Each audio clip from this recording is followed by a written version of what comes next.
how did we get here, Ryan? How did we get from a plant that I now know, I don't like belief, I know God intended to heal us in a beautiful way, of all things, in the heart, the mother wound, to now as a society downcasted, call it evil, and even for some people get, hooked on it. How did we get here? This is a fantastic question, man. I'll give you the first thing that pops into my head.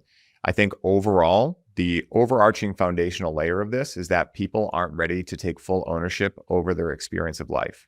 So it's much easier to think that, oh, cannabis makes me lazy. Oh, cannabis makes me anxious. Victim energy. Yeah, exactly. Victim mindset.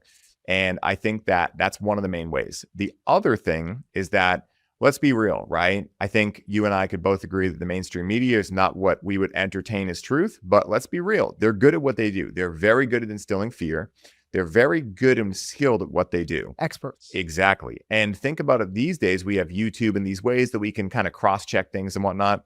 Think about what it was like back in the 90s, let alone the 50s, let alone the 30s, right? When this all started. So a lot of people don't know how the whole reefer madness thing and how cannabis became such a demonized thing in our society. And I love to tell this part of the story, because what I tell anyone is, you can have whatever view you want to have around cannabis. If you like it, you don't like it, whatever. But make sure it's your view and not one you're inheriting through this warped mainstream media system. Because I think if most people actually understood how we got here, they would be shocked. And there's going to be some crazy things I say during this. So I want people to understand I'm only repeating what these, to me, horrendous people did, right? So bring it. Yeah. So in the 30s, there were three people that got together: Harry Anslinger, Andrew Mellon, and William Randolph Hearst. Now, William ran one of the biggest journalism empires at that time. And Harry Anslinger actually ended up becoming the first head of the DEA. And Andrew Mellon was also into journalism. And they also all had vested stakes in different industries like nylon, other textile industries. And in the 30s, they got together because at that point, cannabis was a part, not hemp, cannabis, straight up cannabis was a part of over 80% of every medication on the market. It was given to kids for all different sorts of things, right? Given to adults, all this stuff. So every doctor knew cannabis. So these people got together and thought, this hemp thing, because hemp was, hemp and cannabis are really the same plant, right? We can get into that too. But they were like, if this hemp thing takes off, I mean, you can make everything you can make from wood, from hemp.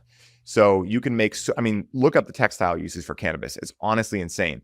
If you build with hempcrete, it is completely fireproof. I've been to many different like expos where they have a block, like a cinder block of hempcrete, and they have a torch that is burning into it. The entire event never lights on fire, right? So imagine what could happen in California if we started using hempcrete instead of a lot of the other, supplies we use. So basically this time they got together and they were like, we need to do something about this.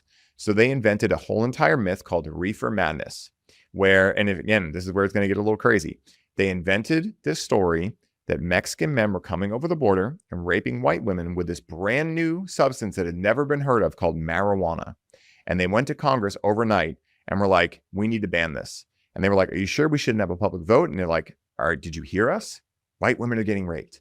And so they literally overnight banned this thing. And that's where... In 1930. It was 1938, right around there. Okay. Yeah, right in the end of the 30s. So 1938, this gets banned. Pause. Hang. I wanna hang for a second, because in the late 1800s, like I'm really reading about how the Indians, how this land was taken from them. Yeah. Because I really believe that call me crazy, a lot of what is happening in our country right now, including these fires, including just all sorts of things, it's energetic. It's like we will never be able to have peace in America until we first look back and understand what we did to the natives of this country. Yeah. Energetically, we killed them. We raped them, we murdered them to take their land. Yeah. We lied to them, and we created atrocities. Yeah. Right? Atrocities. 100%. Yeah.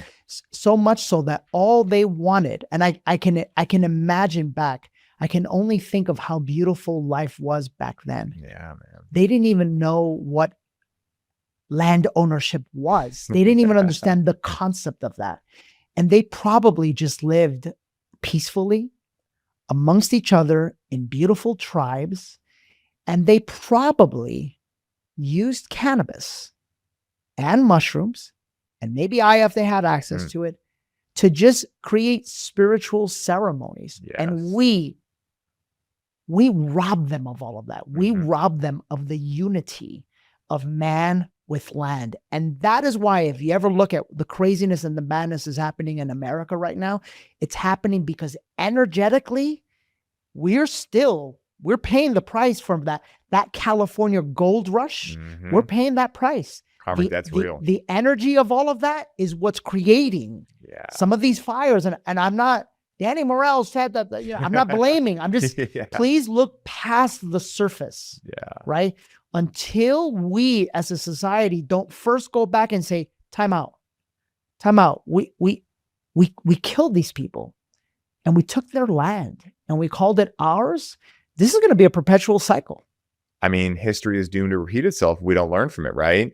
And, again, like, it was funny how they tried to ban it because they first created this movie. And it's actually interesting. Like, if you go back and watch this, it's insane. But it's called Reefer Madness.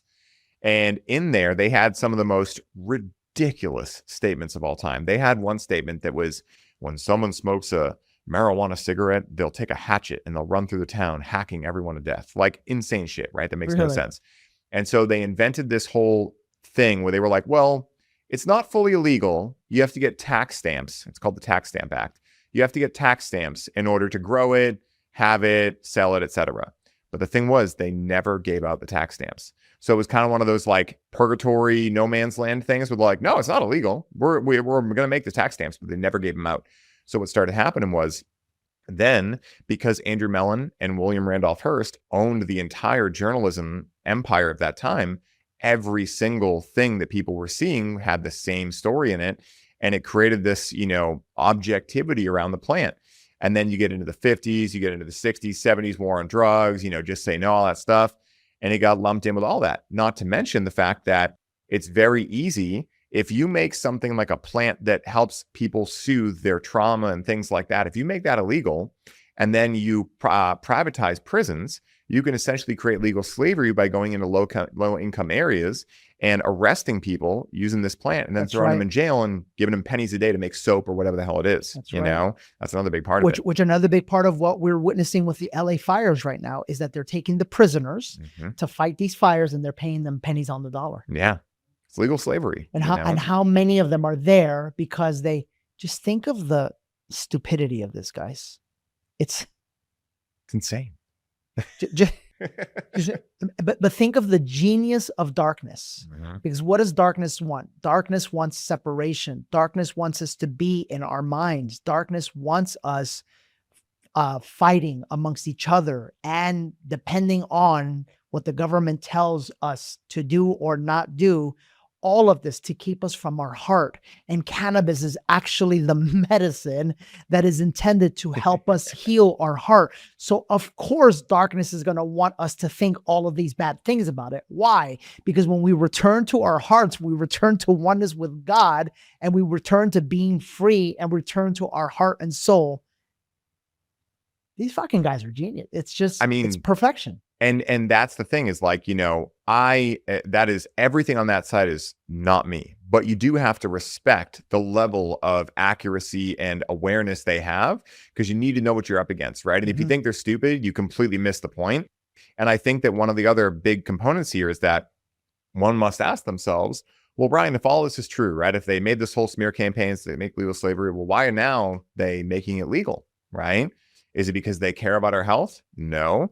It's because if you read Brave New World by Aldous Huxley, Aldous Huxley, basically what you learn in there is this whole idea of what he calls soma. So what he talks about in this book is how, it's a fiction, but there's a lot of things that can be definitely, tied through to our world today. And he talks about how in this, world, basically whenever the government's trying to do some shady shit and people start getting up in arms, they just give them a bunch of what's called soma. And these people just fuck like bunnies and they're in a, happy place and they just don't pay attention to anything the government's doing. So we've had about 50, 60, 70 years now of them telling us cannabis is bad, right? Don't do it. And then the only depictions of people doing it are like Cheech and Chong, Pineapple Express, and like kind of treating it like alcohol, like just fucking do it and numb out and whatever, right? So unconsciously, when everyone goes to use it, like, I'm going to get fucked up, right? That's why they're utilizing it. Right. So now they've educated the entire populace that that's what cannabis is.